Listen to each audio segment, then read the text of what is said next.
Pessimism అనేది ఒక dark side of philosophy. ఈ ప్రపంచంలో బాధలు దుఃఖాలు తప్ప ఏమీ లేవని ఈ ఫిలాసఫీ మనకు చెబుతుంది. ఈ ఫిలాసఫీని ఫాలో అయ్యేవారు లైఫ్లో ఏది సీరియస్గా తీసుకోరు. ఒక సిచ్యువేషన్ గురించి ఎప్పుడూ నెగిటివ్గానే ఆలోచిస్తారు. బట్ వీళ్ళే రియాలిటీకి చాలా దగ్గరగా ఉంటారు. వీళ్ళు రిలేషన్లో ఉన్నా కూడా మనతో చివరి వరకు ఎవరూ ఉండరు, మధ్యలోనే వదిలేసిపోతారు అనే మెంటల్గా ఫిక్స్ అయిపోతారు. ఒకవేళ నిజంగానే వదిలేసిపోయినా హ్యాపీగానే ఫీల్ అవుతారు. నార్మల్గా అందరూ ఎగ్జామ్ మంచిగా రాసినా రాయకపోయినా పాస్ అవ్వాలని రిజల్ట్ వచ్చే వరకు టెన్షన్ పడుతూనే ఉంటారు. బట్ పెసిమిజం ఫాలో అయ్యే వాళ్ళు మాత్రం ఎగ్జామ్ ఎలా రాసినా ఖచ్చితంగా ఫెయిల్ అవుతా అనే మైండ్ సెట్తోనే ఉంటారు. ఒకవేళ ఎగ్జామ్ నిజంగానే ఫెయిల్ అయితే ముందుగానే ఎక్స్పెక్ట్ చేస్తారు కాబట్టి లైట్ తీసుకుంటారు. అదే ఒకవేళ పాస్ అయితే హ్యాపీగా ఫీల్ అవుతారు.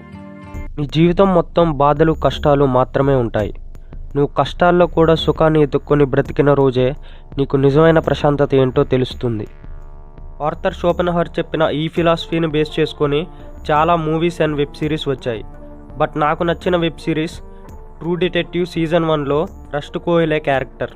ఈ క్యారెక్టర్ని మనం డీప్గా అబ్జర్వ్ చేస్తే పెసిమిజం గురించి పూర్తిగా అర్థమవుతుంది.